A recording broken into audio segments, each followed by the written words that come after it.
अस्सलाम वालेकुम नाज़रीन, यहाँ पर आपको एक ब्रेकिंग न्यूज़ से आगाह करते चले हैं कि पाकिस्तान सनसनीखेज मुकाबले के बाद पाकिस्तान T20 सीरीज़ में वाटबाश आखिरी गेंद पर 125 रन का हदफ हासिल कर लिया। ये सब जानने के लिए हमारी वीडियो देखिए।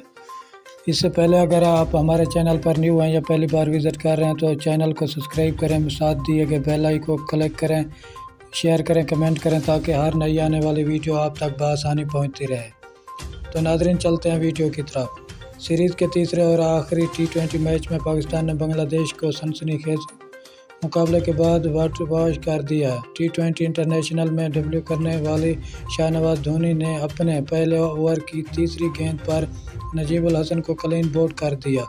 अब्दुल कादिर महरूम के साहिबजादे उस्मान कादिर ने भी अपने पहले ओवर की दूसरी गेंद पर टॉप ऑर्डर शमीम हुसैन को पवेलियन की राह दिखा दी। शमीम का कैच इफ्तिखार अहमद ने पकड़ा।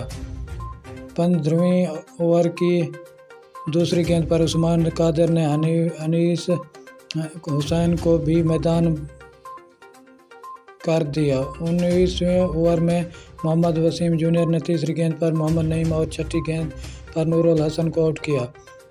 20वें ओवर की पहली गेंद पर हारिस रऊफ ने मोहम्मदुल्लाह को कैच आउट कर दिया, जबकि छठी गेंद पर अमीन उल इस्लाम 2 स्कोर लेने की कोशिश में रन आउट हो गए। पाकिस्तान की जानिब से मोहम्मद वसीम और उस्मान कादिर ने 2-2 जबकि शाहनवाज धोनी और हारिस रऊफ ने 1-1 विकेट हासिल की। शुक्रिया नाज़रीन हमारी वीडियो देखने का।